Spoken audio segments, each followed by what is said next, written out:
Hello aspirants, welcome to T1 academy. APPSC group 2 మెయిన్స్కు సంబంధించి MCQ series అనేది launch చేస్తున్నామని చెప్పాం కదండి. ఆ ఎంసీక్యూ సిరీస్ అనేది January 25th నుంచి మా యూట్యూబ్ ఛానల్లో ప్రొవైడ్ చేయడం జరుగుతుంది. Okay, for more updates follow T1 academy. Thank you. Hello everyone, welcome to Telugu One Academy and to discussion on AP Socio-Economic Survey 2023-24. ఈరోజు ఎకనామిక్ ఇన్ఫ్రాస్ట్రక్చర్ చాప్టర్లో remaining కంటెంట్ని చూద్దాం. So far we have discuss chapter 2 to chapter 6. అదేవిధంగా chapter 7లో కూడా irrigation టాపిక్ని complete చేయడం జరిగింది. Please do watch those videos if you haven't watched it. అదేవిధంగా మన టెలిగ్రామ్ గ్రూప్లో జాయిన్ అవ్వండి. ఈ గ్రూప్లోనే మీకు పీడిఎఫ్ డాక్యుమెంట్ అనేది అవైలబుల్గా ఉంటుంది. యూట్యూబ్ ఛానల్ కూడా సబ్స్క్రైబ్ అవ్వండి, మా వీడియోస్ని మిస్ అవ్వకుండా చూడగలుగుతారు. ఫస్ట్ టాపిక్ వచ్చేసి పవర్ సెక్టార్ గురించి డిస్కస్ చేయడం జరిగింది. పవర్ సెక్టార్లో ఇంపార్టెంట్ వచ్చేసి AP Genco and AP Transco. Power అనేది చాలా క్రూషియల్ ఇన్ఫ్రాస్ట్రక్చర్. ఎందుకు? పవర్ బేస్ చేసుకొని అన్ని ఇండస్ట్రీస్ రన్ అవుతూ ఉంటాయి, అన్ని స్కీమ్స్ అనేది రన్ అవుతూ ఉంటాయి. సో ఓవరాల్ ఎకనామిక్ గ్రోత్కి చాలా ఇంపార్టెంట్ పవర్ సెక్టార్ అనేది, చాలా చాలా ఇంపార్టెంట్. సో మనకి కొన్ని స్టాటిస్టిక్స్ ఇవ్వడం జరిగింది. వాటిలో ఇంపార్టెంట్ స్టాటిస్టిక్స్ని హైలైట్ చేశాను. మిగిలిన స్టాటిస్టిక్స్ ఏవైతే ఎగ్జామ్ పాయింట్ ఆఫ్ వ్యూలో పొటెన్షియల్ కానివి స్కిప్ చేయడం జరిగింది. Please do observe this. Right. So ఓవరాల్గా ఇన్స్టాల్ కెపాసిటీ ఎంత ఉందని చెప్పారు. ఇన్స్టాల్ కెపాసిటీ వచ్చేసి 27,329 మెగావాట్స్ ఉండడం జరిగింది. అదేవిధంగా కాంట్రాక్టెడ్ కెపాసిటీ వచ్చేసి 20,563.62 మెగావాట్స్ అని మెన్షన్ చేయడం జరిగింది. What is the difference between installed capacity and contracted capacity? Install capacity అని అంటే ఓవరాల్ పొటెన్షియల్ ఎంత జనరేట్ అవుతూ ఉంది. రైట్. సో ఒక ప్లాంట్ని ఎస్టాబ్లిష్ చేసినప్పుడు ఆ ప్లాంట్ నుండి ఎంత ఎక్స్పెక్టెడ్ అనేది ఇన్స్టాల్డ్ కెపాసిటీ అనేది చూపిస్తుంది. అదేవిధంగా కాంట్రాక్ట్ కెపాసిటీ అని అంటే యాక్చువల్గా ఎంత అవైలబుల్గా ఉంది అనేది కాంట్రాక్టెడ్ కెపాసిటీ అనేది చూపించడం జరుగుతూ ఉంటుంది. మనకు కావాల్సింది ఏంటి అని అంటే ఆర్డర్ అనేది చాలా ఇంపార్టెంట్. అసెండింగ్ డిసెండింగ్ ఆర్డర్లో అడిగే అవకాశం అనేది ఉంటుంది. ఫస్ట్ వచ్చేసి నాన్ కన్వెన్షనల్ ఎనర్జీ అనేది నెంబర్ 1గా ఉండడం జరిగింది విత్ 7,548.44 మెగావాట్స్తో ఉంది. రైట్. సెకండ్ వచ్చేసి థర్మల్ పవర్లో ఏదైతే ఏపీ జెన్కో, ఏపీ ట్రాన్స్కో నుంచి వెళ్ళి చేస్తున్నారో ఏపీపీడిఎల్ దాని నుంచి జనరేట్ చేస్తున్నారో అది 6,450 మెగావాట్స్గా ఉండడం అనేది జరిగింది. సో సెకండ్ ప్లేస్ వచ్చేసి థర్మల్కి ఉంది. ఇండిపెండెంట్ పవర్ ప్రొడ్యూసర్స్ థర్డ్ ప్లేస్లో ఉండడం జరిగింది. ఇండిపెండెంట్ పవర్ ప్రొడ్యూసర్స్ ఎంతమంది ఉన్నారు, ఎంత జనరేట్ చేస్తుంది? 2,586.32 మెగావాట్స్ని జనరేట్ చేయడం జరుగుతూ ఉంది. ఆ తర్వాత ప్లేస్లో సెంట్రల్ గవర్నమెంట్ షేర్ అనేది ఉంది. సెంట్రల్ గవర్నమెంట్ ఏదైతే పవర్ని ప్రొడ్యూస్ చేస్తుందో దాంట్లో కొద్దిగా ఏపీకి ఇవ్వడం అనేది జరుగుతూ ఉంటుంది. అది ఎంత ఇస్తుంది? సెంట్రల్ గవర్నమెంట్ నుండి వచ్చేది 1,989.26 మెగావాట్స్ అనేది ఉండడం చూస్తూ ఉన్నాం. సో ఫోర్త్ ప్లేస్లో ఇది ఉండడం జరిగింది. ఫిఫ్త్ ప్లేస్లో హైడల్ పవర్ ఉంది. సిక్స్త్ ప్లేస్లో గ్యాస్ అనేది ఉంది. సో ఆర్డర్ అనేది ఇంపార్టెంట్. అసెండింగ్ డిసెండింగ్ ఆర్డర్లో అడిగే అవకాశం అనేది ఉంటుంది. సో అడిషనల్ కెపాసిటీ అనేది ఈ ఇయర్కి ఎంత యాడ్ చేశారు? 732.13 మెగావాట్స్ని యాడ్ చేయడం జరిగింది. రైట్. సో ఈ స్టాట్స్ కూడా చాలా ఇంపార్టెంట్. ఎనర్జీ జనరేషన్ డిమాండ్ ఎంత ఉంది అనేది, పీక్ డిమాండ్ అనేది చాలా చాలా ఇంపార్టెంట్. పీక్ డిమాండ్ అనేది ఎంత మీట్ అవ్వగారు. సో ఇది స్టేట్ యొక్క పవర్ కెపాసిటీ ఎంత హ్యాండిల్ చేయగలుగుతారు అనే దాన్ని రిఫ్లెక్ట్ చేస్తుంది కాబట్టి సో పీక్ డిమాండ్ అనేది చాలా చాలా important. Right. First average energy met. Average ఎంత పర్ డే యావరేజ్ ఎంత అవుతుంది అని అంటే 226.01 మెగా యూనిట్స్ పర్ డే అనేది రావడం జరుగుతుంది. సో ఓవరాల్గా ఎంత హ్యాండిల్ చేశారు ఇయర్ మొత్తంలో? 81,292.45 మెగా యూనిట్స్ని పవర్ ప్రొడ్యూస్ చేసి హ్యాండ్ ఓవర్ చేయడం జరిగింది. అదేవిధంగా పీక్ డిమాండ్ ఎంత ఉండింది? పీక్ డిమాండ్ వచ్చి 13,255 మెగావాట్స్గా ఉండడం జరిగింది. పీక్ డిమాండ్ అనేది చాలా ఇంపార్టెంట్. రైట్. సో ఇది data energy generation. So next transmission and distribution losses. Power ఏదైతే ప్రొడ్యూస్ అవుతుందో అది 100% ట్రాన్స్మిట్ అవ్వదు, అంత లాస్ అవుతూ ఉంటుంది. సో ట్రాన్స్మిషన్ లాసెస్ అనేవి 2.69%గా ఉన్నవి. అదేవిధంగా డిస్ట్రిబ్యూషన్ లాసెస్ చూసినప్పుడు అప్రాక్సిమేట్లీ 7% ఉండడం అనేది జరిగింది. 6.9% అనేది రిపోర్ట్ చేయండి ఎగ్జాక్ట్లీ. సో అప్రాక్సిమేట్లీ 7% అనేది ఉంది. ఓవరాల్గా వచ్చేసి 9.59% అనేది టోటల్ ట్రాన్స్మిషన్ అండ్ డిస్ట్రిబ్యూషన్ లాసెస్గా రిపోర్ట్ చేయడం జరిగింది. అదేవిధంగా గవర్నమెంట్ అనేది కన్స్యూమర్ వెల్ఫేర్ కోసం కొన్ని స్కీమ్స్ని కూడా ఇంప్లిమెంట్ చేసింది. వీటి నుండి కూడా బిడ్స్ అడిగే అవకాశం అనేది ఉంది. ఫస్ట్ థింగ్ వచ్చేసి ఫ్రీ పవర్ సప్లై. అగ్రికల్చర్ సెక్టార్కి ఫ్రీ పవర్ సప్లై అనేది ఇవ్వడం జరుగుతుంది. ఎన్ని గంటలు ఇస్తున్నారు? 9 hours of free day time power supply. ఎంతమందికి బెనిఫిట్ అయ్యారు ఇప్పటివరకు? 21.67 lakh అగ్రికల్చరల్ పంప్ సెట్స్కి ఇవ్వడం అనేది జరిగింది. So 9 hours of day time power supply. Right. So ఇది ఇవ్వడం జరిగింది. అదేవిధంగా షుగర్ కేన్ యూనిట్స్కి, రూరల్ హార్టికల్చర్ నర్సరీస్కి కూడా ఇవ్వడం అనేది జరుగుతూ ఉంది. అదేవిధంగా బీపీఎల్ ఫ్యామిలీస్కి కూడా ఇవ్వడం జరుగుతుంది. బీపీఎల్ ఫ్యామిలీస్లో ఎస్సీ ఎస్టీ హౌస్ హోల్డ్స్ ఎవరైతే ఉన్నారో వారికి ఇవ్వడం అనేది జరుగుతుంది. ఎంత ఇస్తున్నారు? Monthly 200 units per month free of కాస్ట్లో ఇవ్వడం అనేది జరుగుతూ ఉంది. ఎంతమంది బెనిఫిషరీస్ ఉన్నారు ఓవరాల్గా? 15.68 ల్యాక్ ఎస్సీ కన్జ్యూమర్స్ ఉన్నారు. అదేవిధంగా 4.6 ల్యాక్ ఎస్టీ కన్జ్యూమర్స్ అని ఉండడం జరిగింది. ఓవరాల్గా 20.28 lakh SC ST BPL house హోల్డ్స్కి ఫీ పవర్ అనేది ఇవ్వడం జరుగుతుంది. Up to 200 units per month ఇవ్వడం జరుగుతుంది. అదేవిధంగా ఆక్వాకల్చర్, మనం ఫిషరీస్ టాపిక్లో చూసాము. ఆక్వాకల్చర్ కూడా సబ్సిడైజ్డ్ పవర్ అనేది ఇవ్వడం జరుగుతుంది. సబ్సిడైజ్డ్ పవర్ ఎంతకి ఇస్తున్నారు? 1.5 రూపీ పర్ యూనిట్ అనేది ఇవ్వడం జరుగుతుంది. ఎంతమంది బెనిఫిట్ అయ్యారు? 77,847 ఆక్వా ఫార్మర్స్ బెనిఫిట్ అవ్వడం జరిగింది. అదేవిధంగా కొన్ని ప్రొఫెషన్స్కి కన్సిషనల్ టారిఫ్స్ కింద పవర్ అనేది సప్లై చేయడం జరుగుతుంది. ఏ ప్రొఫెషన్స్లో? ధోబీ గార్డ్స్, హ్యాండ్లూమ్స్, అదేవిధంగా hair cutting salons and imitation jewellery units, other cottage industries ఏవైతే ఉన్నాయో వాటన్నింటికి సబ్సిడైజ్ పవర్ని కన్సిషన్ టారిఫ్లో ఇవ్వడం అనేది జరుగుతూ ఉంది. అదేవిధంగా కొన్ని ప్రాజెక్ట్స్ని ఇనిషియేటివ్స్ని తీసుకురావడం జరిగింది పవర్ సప్లైని ఎఫిషియన్సీని పెంచడం కోసం. మనకు ఎక్స్టర్నల్లీ ఎయిడెడ్ ప్రాజెక్ట్స్ అని స్పెసిఫిక్గా సిలబస్లో మెన్షన్ చేయబడి ఉంది. సో ట్రాన్స్మిషన్ రిలేటెడ్ ప్రాజెక్ట్స్ ఏవైతే ఉన్నాయో అవి కూడా చాలా చాలా ఇంపార్టెంట్. మనకి ఇంపార్టెన్స్ వచ్చేసి ఏంటి అని అంటే ఏ ప్రాజెక్ట్ని ఎవరు ఫండింగ్ చేస్తున్నారు అది వెరీ ఇంపార్టెంట్. ఫండింగ్ ఏజెన్సీ ఎవరు అనేది మనకి ఇంపార్టెంట్. మ్యాచ్ ద ఫాలోయింగ్లో అడిగే అవకాశం అనేది ఉంటుంది. ఫస్ట్ వన్ వచ్చేసి విశాఖపట్నం చెన్నై ఇండస్ట్రియల్ కారిడార్. మనం ఇండస్ట్రీస్ టాపిక్లో క్లియర్గా చూడడం జరిగింది. ఎవరు స్పాన్సర్ దీనికి? ఏషియన్ డెవలప్మెంట్ బ్యాంక్ దీనికి ఫండింగ్ ఏజెన్సీగా వ్యవహరించడం జరుగుతూ ఉంది. సో డెవలప్మెంటల్ యాక్టివిటీస్ ఇవన్నీ అంత ఇంపార్టెంట్ ఏం కావు, ఎంతవరకు ప్రోగ్రెస్ అయిందని కూడా. మనకి ఇంపార్టెంట్ ఏంటి అని అంటే ఏ ప్రాజెక్ట్ని ఎవరు స్పాన్సర్ చేస్తున్నారు, ఎవరు ఫండింగ్ చేయడం అనేది జరుగుతుంది. సో ఏషియన్ డెవలప్మెంట్ బ్యాంక్ అనేది విశాఖపట్నం చెన్నై ఇండస్ట్రియల్ కారిడార్ని స్పాన్సర్ చేయడం అనేది జరుగుతూ ఉంది. అదేవిధంగా గ్రీన్ ఎనర్జీ కారిడార్ ప్రాజెక్ట్స్, దీని యొక్క టార్గెట్ ఏంటి? గ్రిడ్ ఎక్స్పాన్షన్ అనేది చేయడం, అదేవిధంగా రెన్యూబుల్ ఎనర్జీని ఇంటిగ్రేట్ అనేది చేయడం కోసం గ్రిడ్ తోటి. ఏవైతే సోలార్ పవర్స్ ఉంది, ఇది గ్రిడ్ ఉంది కంప్లీట్గా. సో ఇక్కడ జనరేట్ అయిన పవర్ అనేది ఒకప్పుడు ఓన్లీ హౌస్ హోల్డ్స్కి చాలా లిమిటేషన్లో ఎక్కడైతే జనరేట్ చేస్తున్నారో వాళ్ళ యొక్క అవసరాలకి అనుగుణంగా వాడుకునేవారు. కానీ ఎక్సెస్గా మిగిలినప్పుడు ఆర్ తక్కువ పడినప్పుడు గ్రిడ్ నుంచి తీసుకోవాలంటే మళ్ళీ సపరేట్ లైన్ ఎస్టాబ్లిష్ చేయాల్సిన అవసరం వచ్చింది. అలా కాకుండా వీటిని ఇప్పుడే ఆటోమేటిక్గా గ్రిడ్కి ఇంటిగ్రేట్ చేయడం ద్వారా ఎక్సెస్ పవర్ అవసరమైనప్పుడు గ్రిడ్ నుండి తీసుకోవడం, ఇక్కడ ఎక్సెస్ జనరేట్ అయినప్పుడు గ్రిడ్కి సప్లై చేయడం అనేది జరుగుతూ ఉంది. సో ఆ ప్రాజెక్ట్ని గ్రీన్ ఎనర్జీ కారిడార్ ప్రాజెక్ట్స్ అని అంటాం.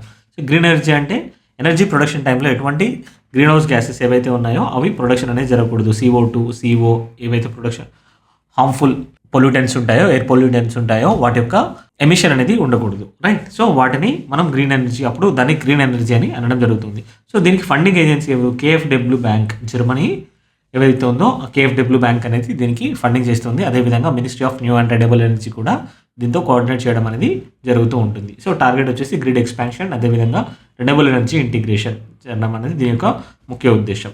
అదేవిధంగా system improvement works in AP Transco. AP ట్రాన్స్కోలో ట్రాన్స్మిట్ అవుతున్నప్పుడు చాలా ఎనర్జీ అనేది లాస్ అవుతూ ఉంటుంది ట్రాన్స్మిషన్ చేసేటప్పుడు. ఎందుకు? ఎఫిషియన్సీ అనేది లేకపోవడం వల్ల, ఆల్రెడీ కొన్ని ఓల్డ్ ఎక్విప్మెంట్ ఉండడం వల్ల ట్రాన్స్మిషన్ జరుగుతున్నప్పుడు చాలా లాసెస్ అనేవి రిపోర్ట్ అవుతూ ఉన్నాయి. సో వాటిని తగ్గించడానికి ఈ ప్రాజెక్ట్ని తీసుకురావడం జరిగింది. ఫండింగ్ ఏజెన్సీ ఎవరు? REC and PFC, power corporation of India దీన్ని ఫండింగ్ చేయడం అనేది జరుగుతూ ఉంది. గుర్తుపెట్టుకోండి, ఎవరు ఈ ప్రాజెక్ట్స్ని స్పాన్సర్ చేస్తున్నారో అది ఇంపార్టెంట్. ఎంత ప్రోగ్రెస్ అనేది, ఎంత ప్రాజెక్ట్ అయింది అనేది not very important, but to be on safer side మనకి ఏవైతే డేటా ఉందో దాన్ని కూడా మెన్షన్ చేయడం జరిగింది. Please do go through it. So next వచ్చేసి energy efficiency initiatives in Andhra Pradesh by EESL and government of AP. Government of AP అనేది energy ఎఫిషియన్సీని ప్రమోట్ చేయడానికి కొన్ని స్కీమ్స్ని తీసుకురావడం జరిగింది. సింపుల్ స్కీమ్స్ ఉన్నాయి కానీ ఒకసారి రివైజ్ చేద్దాం. ఫస్ట్ వచ్చేసి Ujala scheme. Ujala scheme Unnat Jyoti affordable LEDs for all scheme, right? So దీనిలో భాగంగా ఎనర్జీ ఎఫిషియెంట్ LED బల్బ్స్ని అఫోర్డబుల్ ప్రైజెస్లో డిస్ట్రిబ్యూట్ చేయడం అనేది జరుగుతూ ఉంటుంది, right? So energy efficient LED బల్బ్స్ని అఫోర్డబుల్ ప్రైజెస్లో అందరికీ డిస్ట్రిబ్యూట్ చేయడం అనేది జరుగుతుంది. ఎంత టార్గెట్ పెట్టుకున్నారు? 2.32 crore టార్గెట్కి 2.2 crore టార్గెట్ అనేది అచీవ్ అవ్వడం జరిగింది. సో ఎంత సేవింగ్స్ రిపోర్ట్ చేస్తారో అనేది కూడా ఇంపార్టెంట్. ఈ స్కీమ్స్లో ఎంత సేవింగ్స్ చేయొచ్చు అని అడిగే అవకాశం అనేది ఉంది. సో ఓవరాల్గా యాన్యువల్ సేవింగ్స్ అనేవి 1700 మెగా యూనిట్స్ని సేవ్ చేసే అవకాశం అనేది ఉంది. మానిటరీ ఫామ్లో చూసినప్పుడు 1020 crore రూపీస్ అనేది మిగిలే ఛాన్స్ అనేది ఉంది. అదేవిధంగా LED స్ట్రీట్ లైట్ ఇన్స్టాలేషన్ కూడా చేయడం జరుగుతుంది అర్బన్ ఏరియాలో, అదేవిధంగా రూరల్ ఏరియాలో జరుగుతుంది. సో అర్బన్ ఏరియాలో అప్రాక్సిమేట్లీ 6 lakh స్ట్రీట్ లైట్స్ అనేవి రీప్లేస్ చేయడం జరిగింది వితిన్ 110 మున్సిపాలిటీస్లో. అదేవిధంగా రూరల్ ఏరియాస్లో ఏం జరుగుతుంది? LED స్ట్రీట్ లైట్స్ని కూడా రీప్లేస్ చేయడం జరుగుతుంది. అప్రాక్సిమేట్లీ 13,065 గ్రామ పంచాయత్స్లో దీన్ని రిప్లేస్మెంట్ అనేది జరుగుతుంది. మనకు కావాల్సింది ఎంత ఎనర్జీ సేవ్ అవుతుంది. సో 284 మెగా యూనిట్స్ని సేవ్ చేయడం అనేది జరుగుతుంది. మానిటరీ వైజ్గా చూసినప్పుడు 170 crore రూపీస్ని చేయడం జరుగుతుంది. మోస్ట్లీ ఎంత సేవ్ అవుతుంది అన్న మెగా యూనిట్స్లోనే అడిగే అవకాశం అనేది ఉంది. పైన చూసినప్పుడు 1700 మెగా యూనిట్స్ సేవ్ అవుతుంది, ఇక్కడ 284 మెగా యూనిట్స్ అనేది సేవ్ అవ్వడం జరుగుతుంది. సో థర్డ్ వచ్చినప్పుడు అగ్రికల్చరల్ సైడ్ కూడా ఓల్డ్ పంప్ సెట్స్ అనేవి ఉంటాయి, అవి కూడా ఎనర్జీ ఎఫిషియెంట్గా ఉండవు. సో వాటిని ఎనర్జీ ఎఫిషియెంట్ వాటితోని రిప్లేస్మెంట్ చేయడం ద్వారా అగ్రికల్చర్లో కూడా ఎఫిషియన్సీని ప్రమోట్ చేయడానికి జరుగుతుంది. ఇక్కడ ఒక మండల్లో దాన్ని పైలట్ ప్రాజెక్ట్ కింద కూడా తీసుకురావడం జరిగింది. మండల్ పేరు అడిగే అవకాశం అనేది ఉంది. రాజనగరం మండల్లో దీన్ని పైలట్ ప్రాజెక్ట్ కింద కూడా టేకప్ చేయడం జరిగింది. అక్కడ ఎంత రిపోర్ట్ చేసింది, 30% అనేది ఎనర్జీ సేవ్ అయిపోయిందని చెప్పారు. అదేవిధంగా వాటర్ డిశ్చార్జ్ కూడా 15% తగ్గింది అని చెప్పడం జరిగింది. మనకు కావాల్సింది ఏంటి, ప్రాజెక్ట్ యొక్క మెయిన్గా 124 మెగా యూనిట్స్ ఆఫ్ ఎనర్జీని కన్సర్వ్ చేయడం అనేది ప్రాజెక్ట్ యొక్క మెయిన్ ఎయిమ్, రైట్. అదేవిధంగా ఎనర్జీ ఎఫిషియెంట్ ఫ్యాన్స్ని కూడా డిస్ట్రిబ్యూట్ చేయడం జరుగుతుంది. 5 స్టార్ సీలింగ్ ఫ్యాన్స్ని డిస్ట్రిబ్యూట్ చేస్తున్నారు. ఎంతవరకు డిస్ట్రిబ్యూట్ చేస్తారు ఇప్పటివరకు 3,23,939 సీలింగ్ ఫ్యాన్స్ని డిస్ట్రిబ్యూట్ చేయడం అనేది జరిగింది. ఎనర్జీ ఎఫిషియన్సీ ఎంతది ప్రమోట్ చేస్తుంది, 20 మెగా యూనిట్స్ వరకు ప్రమోట్ చేయడం అనేది జరుగుతూ ఉంటుంది. అదేవిధంగా ఎల్ఈడి ట్యూబ్ లైట్ డిస్ట్రిబ్యూషన్, ఇంతకుముందు ఎల్ఈడి బల్బ్స్ని చూసాము. ఎల్ఈడి బల్బ్స్ అనేవి ఉజాలా స్కీమ్ కింద తీసుకురావడం జరుగుతుంది. ఇక్కడ ఏంటంటే సబ్సిడైజ్డ్ అమౌంట్కి ఎల్ఈడి ట్యూబ్ లైట్స్ని ఇవ్వడం జరుగుతుంది. ఎల్ఈడి ట్యూబ్ లైట్స్ అనేవి మార్కెట్ ప్రైస్ వచ్చేసి 500 రూపీస్గా ఉంటే 220 రూపీస్కి ఇవ్వడం అనేది జరుగుతూ ఉంది. ఇప్పటివరకు ఎన్ని ట్యూబ్ లైట్స్ ఇచ్చారంటున్నారు, 1,48,175 tube lights have been distributed. So overall target ఎంత, 1 crore టార్గెట్గా పెట్టుకోవడం అనేది జరిగింది. అదేవిధంగా గవర్నమెంట్ స్కూల్స్లో ఏదైతే ఉన్నాయో ఎక్విప్మెంట్లో అప్లయన్సెస్లో కూడా ఎఫిషియన్సీని ప్రమోట్ చేయాలని ట్రై చేస్తూ ఉన్నారు. సో ఓవరాల్ 48 మోడల్ స్కూల్స్ ఉన్నాయి కదా, 48 మోడల్ స్కూల్స్ అండ్ హాస్టల్స్లో వీటిని ఇన్స్టాల్ చేయడం అనేది జరిగింది. ఓవరాల్ ఇన్వెస్ట్మెంట్ వచ్చేసి 1.22 crores ఇన్వెస్ట్ చేశారు. ఎనర్జీ సేవింగ్ అనేది 7.4 lakh యూనిట్స్ అనేది సేవ్ అవ్వడం జరిగింది. అదేవిధంగా కోర్ట్ రూమ్స్లో కూడా దీన్ని ప్రమోట్ చేస్తున్నారు. 541 కోర్ట్ బిల్డింగ్స్లో డిస్ట్రిక్ట్ కోర్ట్స్లలో దీన్ని ఇన్వెస్ట్మెంట్ అనేది తీసుకురావడం జరిగింది. ఎనర్జీ ఎంత సేవ్ చేస్తున్నారు, ఇక్కడ 2.2 మెగా యూనిట్స్ ఎనర్జీని సేవ్ చేయడం అనేది చూస్తూ ఉన్నాం. అదేవిధంగా కమర్షియల్ బిల్డింగ్స్కి సపరేట్ కోడ్ ఉంది, ఈసీబీసీ ఎనర్జీ కన్జర్వేషన్ బిల్డింగ్ కోడ్ అనేది ఉంది. దీని యొక్క కాంప్లైన్స్, దీని యొక్క ఇంప్లిమెంటేషన్ని పెంచడం ద్వారా ఎనర్జీ ఎఫిషియన్సీని ప్రైవేట్ సెక్టార్ నుండి కూడా ప్రమోట్ చేసే అవకాశం అనేది ఉంది. సో అఫీషియల్స్ని ట్రైన్ చేయడం అనేది కూడా ఇందులో భాగంగా ఉంది. అదేవిధంగా third party assessors, so government వెళ్ళి చేయాల్సిన అవసరం లేదు. థర్డ్ పార్టీ అసెసర్ని మనం గుర్తించడం ద్వారా వాళ్ళు సర్టిఫికేషన్ తీసుకున్నట్టయితే ఆటోమేటిక్గా బిల్డింగ్ అనేవి ఈ ఈసీబీసీకి కంప్లైంట్గా ఉండే అవకాశాలు కూడా ఉన్నాయి. సో వీళ్ళు థర్డ్ పార్టీ అసెసర్స్ని కూడా గుర్తించడం జరుగుతూ ఉంది. అదేవిధంగా electrification for PVTG house holds, particularly vulnerable tribal groups అనేవి ఏపీలో ఉన్నాయి. సో వాటికి కూడా వారికి మనం పవర్ అందించడం కోసం గవర్నమెంట్ అనేది ఒక స్కీమ్ తీసుకురావడం జరిగింది. PM జన్మాన్ స్కీమ్ అనేది తీసుకురావడం జరిగింది. సెంట్రల్ గవర్నమెంట్ తీసుకొచ్చింది, స్టేట్ గవర్నమెంట్ దీంట్లో భాగంగా ఇంప్లిమెంట్ అనేది చేయడం జరుగుతుంది. It's part of revamped distribution sector scheme. Revamped distribution sector అనేది ఓవరాల్గా ఎఫిషియన్సీని ప్రమోట్ చేయడానికి తీసుకురాబడిన స్కీమ్. సో ఇందులో ఏదైతే గవర్నమెంట్ ఆఫ్ ఇండియా ప్రమోట్ చేస్తుందో దానిలో PM జన్మాన్ స్కీమ్ కింద పీవీటీజీ హౌస్ హోల్డ్స్కి గవర్నమెంట్ అనేది కూడా పవర్ సప్లైని ఇవ్వడం అనేది జరుగుతూ ఉంది. ఓవరాల్గా ఇచ్చిన ప్రోగ్రెస్ని ఇవ్వడం జరిగింది. Both on grid, off grid అనేది ఇవ్వడం జరుగుతుంది. ఆన్ గ్రిడ్ అని అంటే పవర్ని గ్రిడ్ నుండి డిరైవ్ చేయడం జరుగుతుంది. ఆఫ్ గ్రిడ్ అని అంటే జస్ట్ లైక్ సోలార్ ప్యానెల్స్ లోకల్గా ప్రొడ్యూస్ చేసి అక్కడ నుండి ఇవ్వడం అనేది డిస్ట్రిబ్యూట్ చేయడం జరుగుతుంది. సో మోస్ట్లీ పీవీటీజీస్ ఎక్కువగా రిమోట్ ఏరియాస్లో ఉంటారు. సో అక్కడ ఒక్కొక్కసారి గ్రిడ్ అవైలబిలిటీ అనేది ఉండకపోవచ్చు. సో రిమోట్గానే అక్కడే జనరేట్ చేసి వారికి డిస్ట్రిబ్యూట్ చేయడం అనేది జరుగుతుంది, both on grid and off grid. So overall progress అనేది ఇవ్వడం జరిగింది, డిస్కామ్ వైజ్గా ఇవ్వడం జరిగింది. అదేవిధంగా గవర్నమెంట్ అనేది PM సూర్యాగర్ ముఫ్త్ బిజ్లీ యోజన తీసుకురావడం జరిగింది. ఎందుకు అని అంటే సోలార్ ఎనర్జీని కన్సర్వ్ చేసుకోవడానికి. సోలార్ ఎనర్జీ అనేది మనకు ఎక్కువగా అవైలబిలిటీ ఉంటుంది, దాన్ని యూటిలైజ్ చేసుకొని ఎనర్జీ ఎఫిషియన్సీని ప్రమోట్ చేయడం కోసం. అదేవిధంగా సోలార్ ఎనర్జీని మనం కన్వర్ట్ చేసుకొని ఇంటి అవసరాలకి దాన్ని ఉపయోగించుకునేలాగా తీసుకురావడం జరిగింది. కానీ ఎర్లియర్ ఏం జరిగేది, ఒకవేళ సోలార్ ఎనర్జీ అనేది ఎక్కువగా ప్రొడ్యూస్ చేసినట్టయితే ఆర్ ఆఫ్ పీరియడ్లో మళ్ళీ తక్కువ పడినట్లయితే పీక్ డిమాండ్ ఉన్నప్పుడు గ్రిడ్ నుండి తీసుకునే ఛాన్స్ అనేది ఉండకపోయేది. మాన్యువల్గా స్విచ్చింగ్ లాంటివి చేయాల్సిన అవసరం అనేది పడేది. దాన్ని ఓవర్కమ్ చేయడానికి గవర్నమెంట్ ఏం చేసింది, గ్రిడ్కి కనెక్షన్ అనేది ఇవ్వడం జరుగుతుంది. సో ఒకవేళ ఎక్సెస్ ప్రొడ్యూస్ చేస్తే ఆటోమేటిక్గా గ్రిడ్కి వెళ్ళిపోతుంది. ఒకవేళ తక్కువగా ఉంటే గ్రిడ్ నుండి డిరైవ్ చేసుకోవడం జరుగుతూ ఉంటుంది. సో రెన్యూవబుల్ ఎనర్జీ అనేది ఎక్కువగా కూడా స్కోప్ అనేది ఉంది కాబట్టి ఏపీలో గవర్నమెంట్ అనేది దీన్ని అగ్రెసివ్గా ప్రమోట్ చేస్తూ ఉంది. సో కీ ఫీచర్స్ ఏంటి, దీంట్లో మేజర్గా వచ్చిన ఆబ్జెక్టివ్ ఏంటి అని అంటే subsidised installation of roof top solar panels. Solar ప్యానెల్ని తక్కువ ధరకి సబ్సిడైజ్డ్ అమౌంట్కి కొంత అమౌంట్ ఉంటే అందులో చాలా వరకు గవర్నమెంట్ అనేది సబ్సిడీ ఇవ్వడం అనేది జరుగుతూ ఉంటుంది.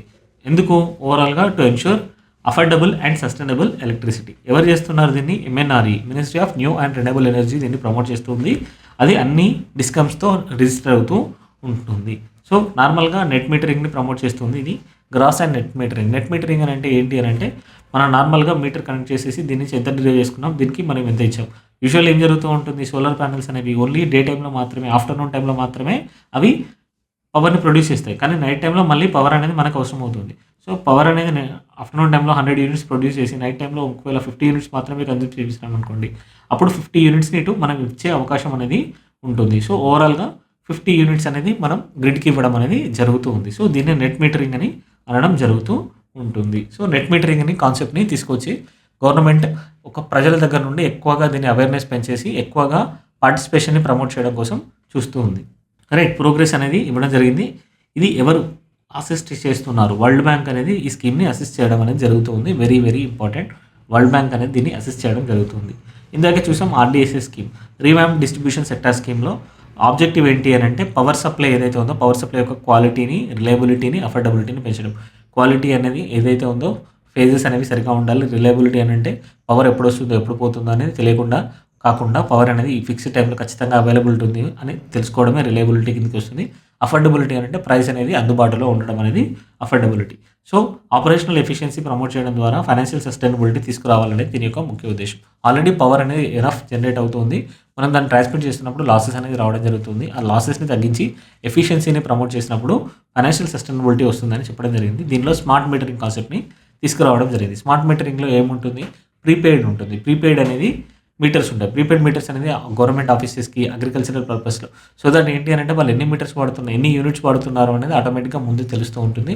సో బడ్జెటింగ్ అనేది ఈజీగా ఉంటుంది. అదేవిధంగా ఎఫిషియన్సీ అనేది ప్రమోట్ అవుతుంది. గవర్నమెంట్ ఆఫీసెస్లో ఒక్కొక్కసారి పవర్ అనేది ఎక్కువ యూటిలైజ్ చేసే అవకాశం ఉంది. లాస్ట్కే మనం ఇచ్చినట్టయితే ప్రీపెయిడ్ చేసినప్పుడు ఎంత ఉంది అనే దానికి ఒక డిసిప్లిన్ని ప్రమోట్ చేసే అవకాశం అనేది ఉంటుంది. లాస్ రిడక్షన్ మెజర్స్ వచ్చేసి feeder segregation, disaster resilience works and underground cablings ద్వారా మనం లాస్ని కూడా తగ్గించే అవకాశం అనేది ఉంది. సో ప్రాజెక్ట్ కోసం ఎంత అమౌంట్ అనేది తీసుకొచ్చారో అనేది కూడా మెన్షన్ చేయడం జరిగింది.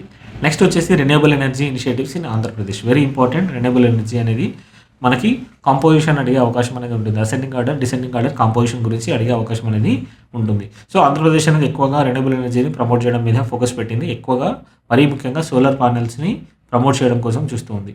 ఎవరు దీనికి అసోసియేట్గా ఉన్నారు? Ministry of new and renewable energy అనేది దీన్ని సపోర్ట్ చేయడం అనేది జరుగుతుంది. సెంట్రల్ గవర్నమెంట్ తరఫున ministry of new and renewable energy అనేది దీన్ని సపోర్ట్ చేయడం జరుగుతుంది.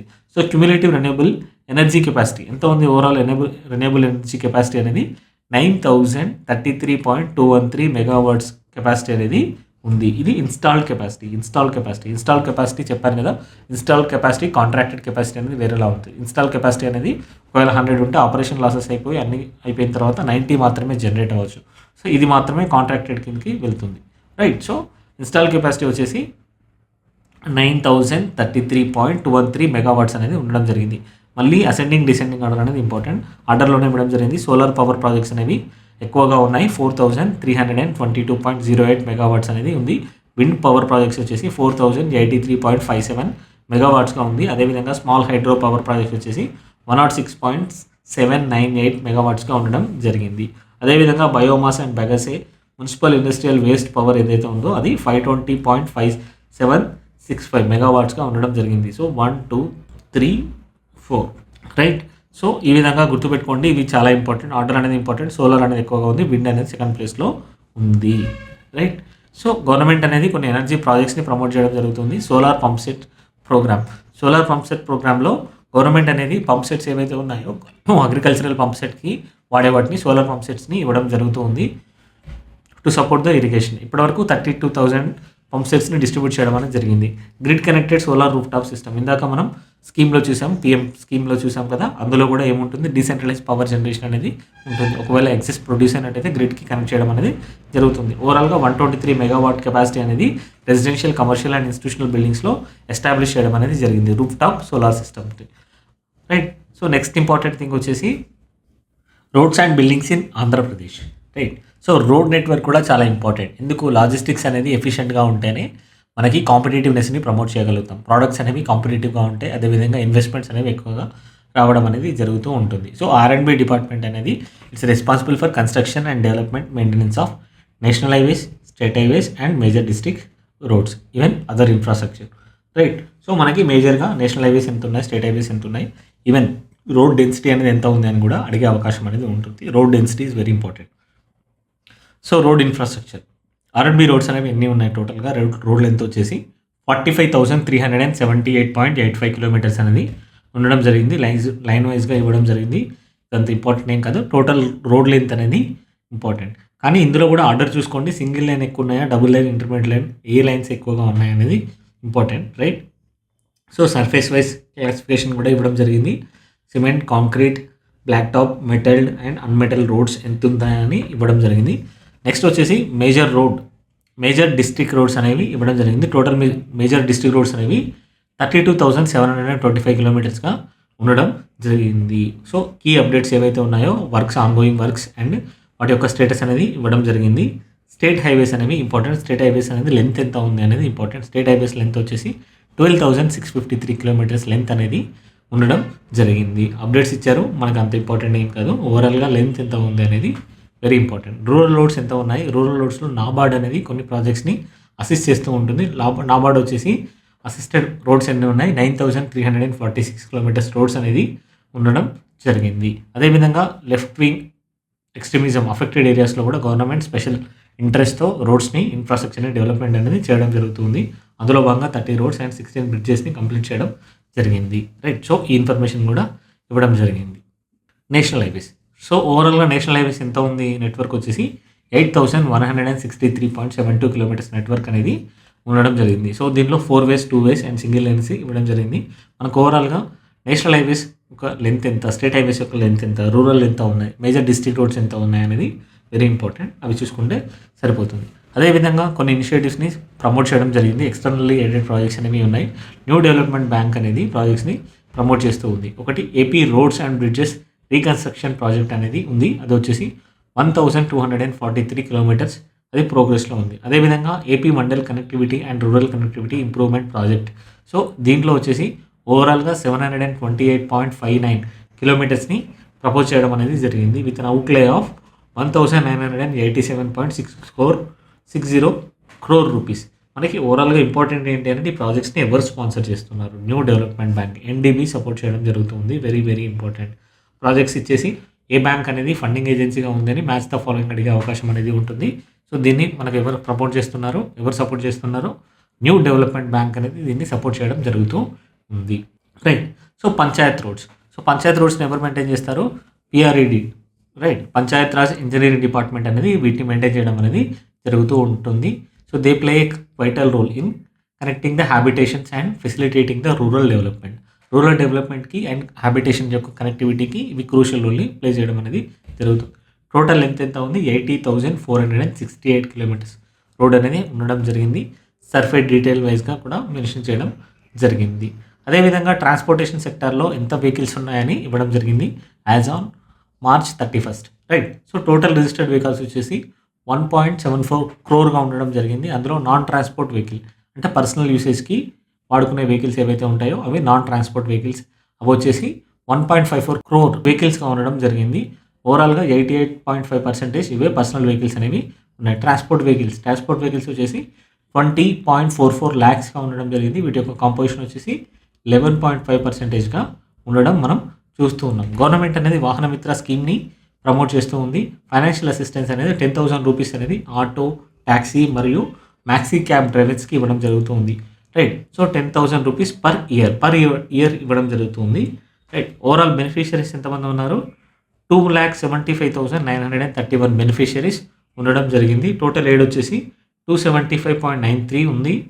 సో టోటల్ ఎయిడ్ ఈ ఇయర్లో, సో ఓవరాల్గా వచ్చేసి 1,302.31 crore రూపీస్గా ఇవ్వడం జరిగింది. సో ఓవరాల్గా మనకు వచ్చేసి 10,000 రూపీస్ పర్ ఇయర్ ఇస్తున్నారు. అది very very important. Road safety accidents అనేవి ఎంత జరిగాయి అనేది కూడా ఇవ్వడం జరిగింది. 2023లో 18,413 యాక్సిడెంట్స్ అనేవి జరగడం జరిగింది.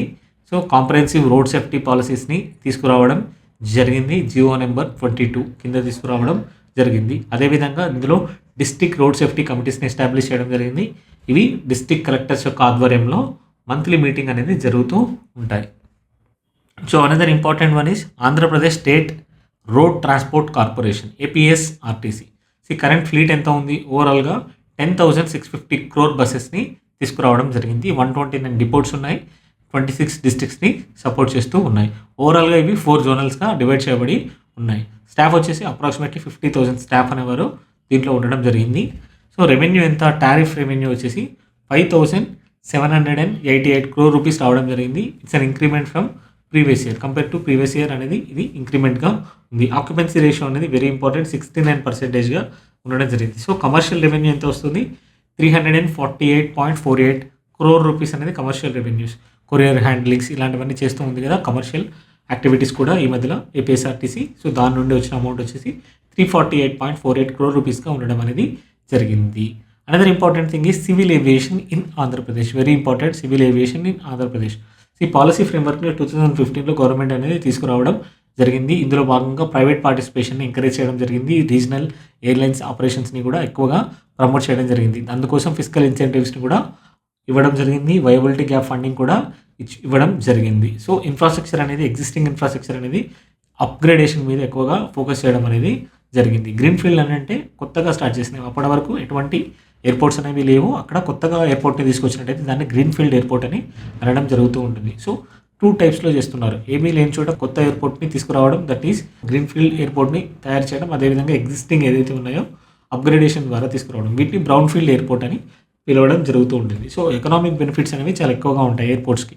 సో ఎవ్రీ $100 స్పెండ్ చేసినప్పుడు ఎకానమీలో ఎంత జనరేట్ చేస్తున్నట్టు $325 అనేవి స్పెండింగ్ అనేది రిటర్న్లో వస్తుంది అని చెప్పడం జరిగింది. అదేవిధంగా జాబ్స్ అనేది కూడా క్రియేట్ చేయడానికి ఎక్కువగా పొటెన్షియల్ అండ్ స్కోప్ అనేది ఉంది. ఆంధ్రప్రదేశ్ అనేది currently it only accounts for 1.6% of India's total passenger traffic, right. So మన కాంట్రిబ్యూషన్ అనేది జనాభా అనేది చాలా ఎక్కువగా ఉంది, కానీ ఓన్లీ 1.6% మాత్రమే చేయడం జరుగుతుంది. ఎందుకు అని అంటే ఇన్ఫ్రాస్ట్రక్చర్ అనేది సఫిషియెంట్గా లేకపోవడం, అదేవిధంగా అవేర్నెస్ అనేది తక్కువగా ఉండడం వల్లనే ఇది జరుగుతుంది. అదేవిధంగా అఫోర్డబిలిటీ తీసుకొచ్చినప్పుడు ఇది రైజ్ అయ్యే ఛాన్సెస్ అనేవి ఉంది. సో గవర్నమెంట్ అందుకోసం చాలా ఇనిషియేటివ్స్ని, ప్రాజెక్ట్స్ని కూడా ఇనిషియేట్ చేయడం అనేది జరిగింది. అందులో భాగంగా ఆంధ్రప్రదేశ్ ఎయిర్పోర్ట్స్ డెవలప్మెంట్ కార్పొరేషన్ లిమిటెడ్గా అంతకుముందుకున్న భోగాపురం ఇంటర్నేషనల్ ఎయిర్పోర్ట్ కార్పొరేషన్ లిమిటెడ్ని రీనేమ్ అనేది చేయడం జరిగింది, right. So it's a special purpose vehicle. అంతకుముందు వరకు భోగాపురం ఇంటర్నేషనల్ ఎయిర్పోర్ట్ కార్పొరేషన్ లిమిటెడ్గా ఉండడం జరిగింది. దీన్ని ఆంధ్రప్రదేశ్ ఎయిర్పోర్ట్స్ డెవలప్మెంట్ కార్పొరేషన్ లిమిటెడ్గా కన్వర్ట్ అనేది చేయడం జరిగింది. It is fully own by government of Andhra Pradesh. దీని యొక్క మ్యాండేట్ ఏంటి? Development and improvement of aviation ఇన్ఫ్రాస్ట్రక్చర్ని ఇక్కడ క్రియేట్ చేయడం అనేది, including 3 greenfield airports and other related projects. ఏవైతే 3 గ్రీన్ఫీల్డ్ ఎయిర్పోర్ట్స్ తీసుకొచ్చారో వాటిని డెవలప్ చేయడం, అదేవిధంగా ఇన్ఫ్రాస్ట్రక్చర్ ప్రాజెక్ట్స్ ఏవైతే ఉన్నాయో మిగిలినవి సివిల్ ఏవియేషన్ రిలేటెడ్ వాటిని కూడా డెవలప్మెంట్ చేయడం అనేది దీని యొక్క ముఖ్య ఉద్దేశం. సో 3 గ్రీన్ఫీల్డ్ ఎయిర్పోర్ట్స్ అనేవి చాలా చాలా ఇంపార్టెంట్. ఫస్ట్ వన్ వచ్చేసి భోగాపురం ఇంటర్నేషనల్ ఎయిర్పోర్ట్. ఇది ఎక్కడ ఉంది? విజయనగరం డిస్ట్రిక్ట్స్లో ఉంది. విశాఖపట్నం పక్కన విజయనగరం డిస్ట్రిక్ట్లో ఉండడం జరిగింది. దీని డెవలప్మెంట్ మోడల్ ఏంటి? పబ్లిక్ ప్రైవేట్ పార్ట్నర్షిప్ ద్వారా దీన్ని ఇంప్లిమెంట్ చేయడం అనేది జరుగుతుంది. దీని యొక్క డెవలపర్ వచ్చేసి GMR Visakhapatnam international airport limited దీన్ని డెవలపర్గా తీసుకోవడం జరిగింది, రైట్. సో ఇక్కడ ఐఎన్ఎస్ డేగా అనేది దగ్గరలో ఉంటుంది. దీనికి ఒకసారి ఏంటంటే ఇక్కడ కమర్షియల్ ఆపరేషన్స్ అనేది భోగాపురం ఇంటర్నేషనల్ స్టార్ట్ చేసినట్టయితే దాని దగ్గర ఇక్కడ ఐఎన్ఎస్ డేగా యొక్క ఆపరేషన్స్ అనేవి క్లోజ్ అవుతూ ఉంటాయి. అదేవిధంగా జగదార్తి ఎయిర్పోర్ట్ ఇది ఎక్కడ ఉంది? నెల్లూరు డిస్ట్రిక్ట్స్లో ఉంది. దీని యొక్క డెవలప్మెంట్ మోడల్ వచ్చేసి PPP మోడల్లోనే తీసుకురావడం అనేది జరిగింది, రైట్. సో ఉరవకల్లు ఎయిర్పోర్ట్ ఎక్కడ ఉంది? కర్నూలు డిస్ట్రిక్ట్స్లో ఉంది. దీని యొక్క డెవలప్మెంట్ మోడల్ వచ్చేసి ఈపీసీ మోడల్లో ఇంజనీరింగ్, ప్రొక్యూర్మెంట్ అండ్ కన్స్ట్రక్షన్ అనేవి ఉంటాయి. ఇంజనీరింగ్, ప్రొక్యూర్మెంట్, కన్స్ట్రక్షన్ అనేవి 3 కూడా డెవలపరే చేయడం జరుగుతూ ఉంటుంది. దీనికి కావాల్సిన ఫైనాన్సెస్ మాత్రం గవర్నమెంట్ అనేది ఫండింగ్ చేయడం అనేది జరుగుతూ ఉంటుంది, right. So engineering, procurement, construction 3 development చూసుకోవడం అనేది జరుగుతూ ఉంటుంది. సో ఇక్కడ ఫస్ట్ ఫ్లైట్స్ ఆపరేషన్ అనేది regional connectivity scheme, UDAN scheme ఏదైతే తీసుకొచ్చిందో దాని 4 కింద ఇండిగో అనేది ఆపరేట్ చేయడం అనేది జరుగుతూ ఉంటుంది. ఇది కర్నూలుని చెన్నైతో, బెంగళూరుతో, విశాఖపట్నంతో మరియు తిరుపతి, విజయవాడతో కనెక్ట్ చేయడం అనేది జరుగుతుంది. It is named after Uyyalawada Narasimhareddy, right. So దీనిని ఉయ్యాలవాడ నరసింహారెడ్డి ఎయిర్పోర్ట్గా పిలవడం అనేది జరుగుతూ ఉంది. సో వీటితో పాటు మిగిలిన ప్రాజెక్ట్స్ అనేవి కూడా ఉన్నాయి. Development of water aerodrome, Prakasam barrage దగ్గర వాటర్ బేస్ మీద ఒక ఫ్లైట్ని కూడా రన్ చేయడం అనేది జరిగింది రీసెంట్గా. దీని ఒక డెవలప్మెంట్ ఎవరు? ఎయిర్పోర్ట్స్ అథారిటీ ఆఫ్ ఇండియా దీన్ని టెస్ట్ చేయడం అనేది జరిగింది. సో దీని డెవలప్మెంట్ కూడా యాక్టివిటీస్ అనేవి రన్ అవుతూ ఉన్నాయి. ఎస్టిమేటెడ్ కాస్ట్ వచ్చేసి 50 crore రూపీస్గా ఉండడం జరిగింది. It is selected under RGS UDAN 3.1 scheme for Hyderabad Prakasam barrage Hyderabad route, right. So ఇక్కడ ప్రీ ఫీజిబిలిటీ టెస్ట్ని కన్ఫర్మ్ చేయడం అనేది జరిగింది. కొన్ని మైనర్ అబ్స్ట్రక్షన్స్ వచ్చాయి, వాటిని కూడా ఓవర్కమ్ అనేది చేయడం జరిగింది. సో ప్రకాశం బ్యారేజ్ దగ్గర వాటర్ బేస్డ్ ఏరోడ్రమ్స్ని ప్రమోట్ చేయడం అనేది జరిగింది. So operational airports in Andhra Pradesh ఏమేమి ఉన్నాయి?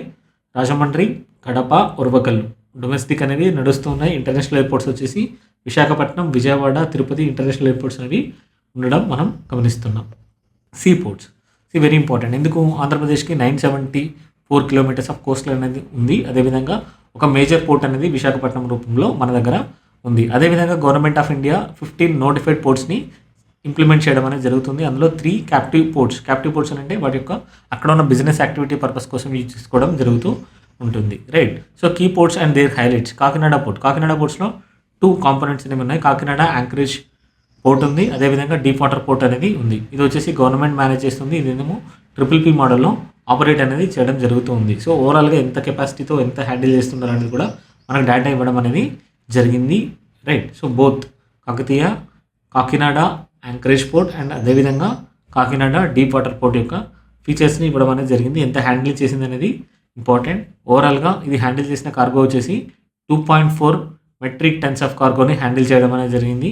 ఇది వచ్చేసి 17.629 మెట్రిక్ టన్స్ ఆఫ్ కార్గోని హ్యాండిల్ చేయడం అనేది జరిగింది. అదేవిధంగా గంగవరం పోర్ట్ వచ్చేసి గ్రీన్ఫీల్డ్ డీప్ వాటర్ పోర్ట్గా డెవలప్ చేయడం జరిగింది. గ్రీన్ఫీల్డ్ అంటే అప్పటి వరకు అక్కడ ఎటువంటి పోర్ట్ యాక్టివిటీస్ మేజర్ స్కేల్లో చేయడం లేదు. దీన్ని స్క్రాచ్ నుండి డెవలప్మెంట్ అనేది చేయడం జరుగుతూ ఉంది.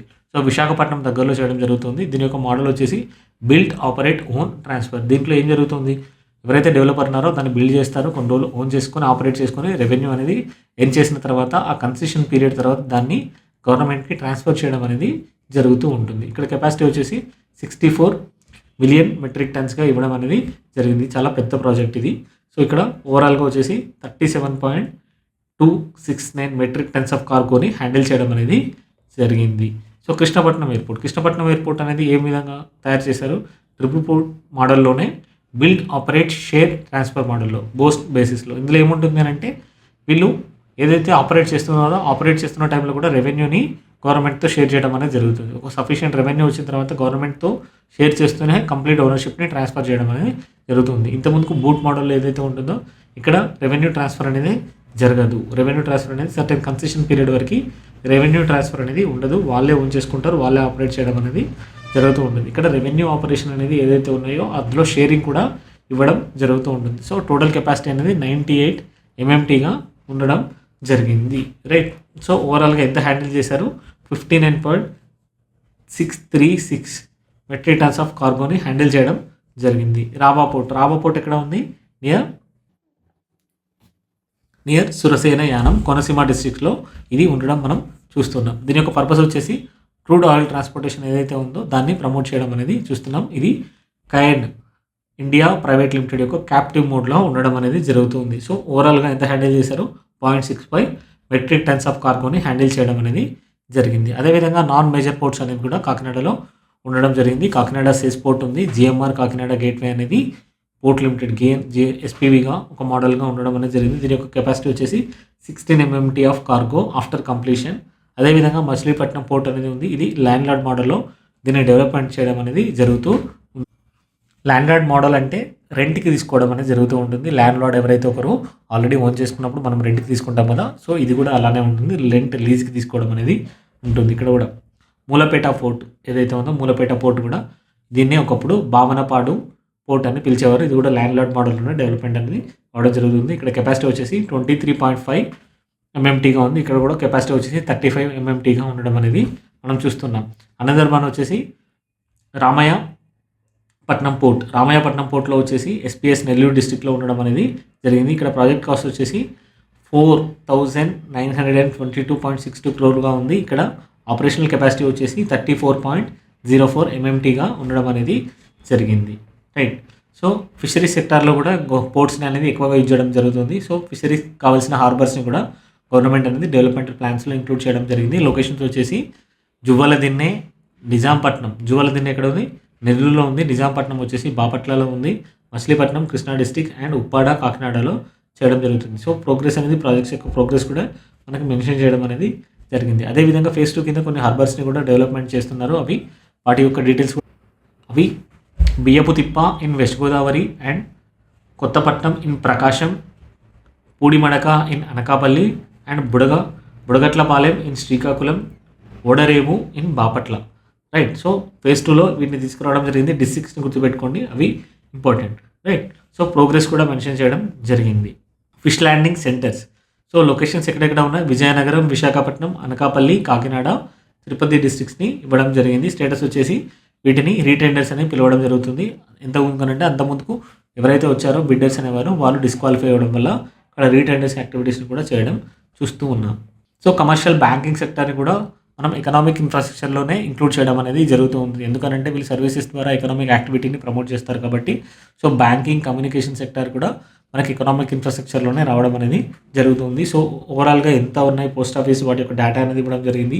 హెడ్ పోస్ట్ ఆఫీస్ వచ్చేసి 57, ముఖ్య డాకాగర్స్ వచ్చేసి 8, సబ్ పోస్ట్ ఆఫీస్ 1505 ఉండడం జరిగింది. బ్రాంచ్ పోస్ట్ ఆఫీస్ వచ్చేసి 9101 పోస్ట్ ఆఫీస్ ఉన్నాయి. So total number of post office అనేది 10,671 టోటల్ నెంబర్ ఆఫ్ పోస్ట్ ఆఫీస్గా డేటా ఇవ్వడం జరిగింది. అదేవిధంగా టెలికమ్యూనికేషన్స్కి రిలేటెడ్ డేటా అనేది కూడా ఇవ్వడం జరిగింది. డేటా అనేది మనకు అంత ఇంపార్టెంట్ కాదు, but telecommunication is also an integral part of economic infrastructure. ఎందుకు అని అంటే కమ్యూనికేషన్స్ని ఫెసిలిటేట్ చేస్తూ ఉంది. అదేవిధంగా డిజిటల్ నెట్వర్క్ అన్నింటికి టెలికమ్యూనికేషన్ అనేది బేస్ కాబట్టి telecommunication is a very important aspect of economic infrastructure.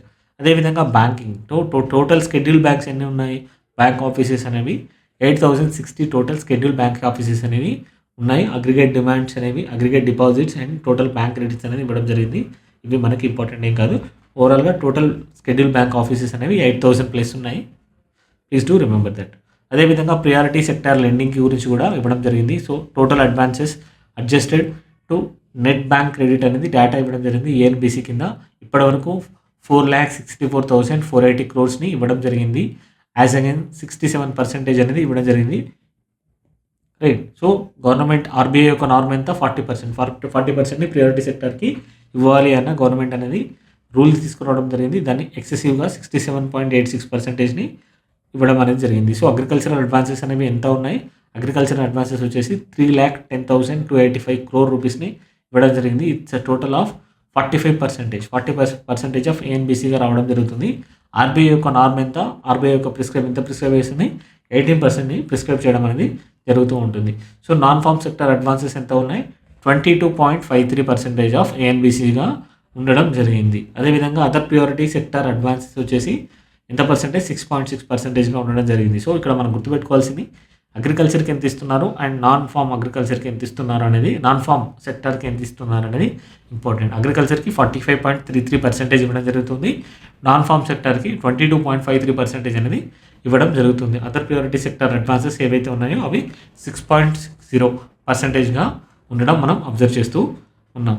అదేవిధంగా ఇన్ఫర్మేషన్ టెక్నాలజీ రిలేటెడ్ ఇన్ఫ్రాస్ట్రక్చర్ ఏదైతే ఉందో దాన్ని కూడా గవర్నమెంట్ అనేది హైలైట్ చేయడం అనేది జరిగింది. AP software defined wide area నెట్వర్క్లో కనెక్టివిటీ అనేది ఎక్కువగా ఉంటుంది. దానికోసం ఏపీ సాఫ్ట్వేర్ డిఫైన్డ్, సో ఓవరాల్గా అన్ని హెడ్ క్వార్టర్స్ని, మండల్స్ని, డిస్ట్రిక్ట్స్ని ఇంటిగ్రేట్ చేయడం కోసం దీన్ని తీసుకురావడం అనేది జరిగింది. బ్యాండ్విడ్త్ వచ్చేసి 1 Gbpsగా తీసుకోవడం జరిగింది. Right. So district head quarters వచ్చేసి 8 Mbpsగా ఉండడం జరిగింది. స్టేట్ హెడ్ క్వార్టర్స్ నుంచి 1 Gbpsగా డిక్లేర్ చేయడం జరిగింది. అదేవిధంగా వీడియో కాన్ఫరెన్స్ ఫెసిలిటీస్ని తీసుకురావడం జరిగింది. 13 డిస్ట్రిక్ట్స్ అండ్ 654 మండల్స్లో వీటిని తీసుకురావడం జరిగింది. 13 డిస్ట్రిక్ట్స్ అంటే ఇక్కడ S12 డిస్ట్రిక్ట్స్గా ఇవ్వడం జరిగింది. సో కవరేజ్ అనేది అన్ని డిస్ట్రిక్ట్స్లో ఉంది. Andhra Pradesh secretariat campus area network, ఏదైతే సెక్రటరియట్ నెట్వర్క్లు ఉందో అక్కడనే కంప్లీట్గా అన్ని సిస్టమ్స్ని ఇంటిగ్రేట్ చేయడం అనేది జరిగింది. 6 బిల్డింగ్స్ ఉన్నాయి కదా, సో వాటన్నింటినీ 5000 నెట్వర్క్ నోడ్స్తో ఇంటిగ్రేట్ చేయడం అనేది జరిగింది. So campus wide wifi with centralised wireless controllers తీసుకురావడం జరిగింది. AP state data centres, data అనేది ఇంపార్టెంట్. ఇప్పుడు దీని యొక్క లొకేషన్ వచ్చేసి అమరావతిలో ఉంది. ఇట్స్ ఆపరేటింగ్ అండర్ టైప్ 2+ స్టాండర్డ్స్తో దీన్ని ఇంప్లిమెంట్ చేయడం అనేది జరుగుతూ ఉంది. సో డేటా అనేది ఏదైతే అప్లికేషన్స్ ఉన్నాయో గవర్నమెంట్ అనేది అప్లికేషన్స్ని రన్ చేస్తూ ఉంటుంది. వాటి నుంచి జనరేట్ అయిన డేటాని వాటికి ఫీడింగ్ ఇవ్వబడిన డేటాని గవర్నమెంట్ అనేది స్టోర్ చేయడం అనేది జరుగుతూ ఉంది. అప్లికేషన్స్ అనేవి ఆల్మోస్ట్ 3000+ అప్లికేషన్స్ని వేరియస్ డిపార్ట్మెంట్ నుంచి హోస్టింగ్ అనేది చేయడం జరుగుతూ ఉంది. అదేవిధంగా గవర్నమెంట్ అనేది పిఎం గతిశక్తి స్కీమ్ని ఇంప్లిమెంట్ చేయడం జరుగుతుంది. ఇందులో ఎందుకనంటే వేరియస్ మినిస్ట్రీస్ డిపార్ట్మెంట్స్లో ఏవైతే ఇన్ఫ్రాస్ట్రక్చర్ రిలేటెడ్ ప్రాజెక్ట్స్ని రన్ చేస్తున్నారో ఓవర్లాపింగ్ని అవాయిడ్ చేయడం కోసం అండ్ సీమ్లెస్ ఇంటిగ్రేషన్ని ప్రమోట్ చేయడం కోసం, కోఆర్డినేషన్ని ఎన్హాన్స్ చేయడం కోసం పిఎం గతిశక్తి స్కీమ్ని తీసుకురావడం జరిగింది. సో పోర్టల్, ఇది ఒక పోర్టల్లో అన్ని మినిస్ట్రీస్ అనేవి లాగిన్ అవుతారు.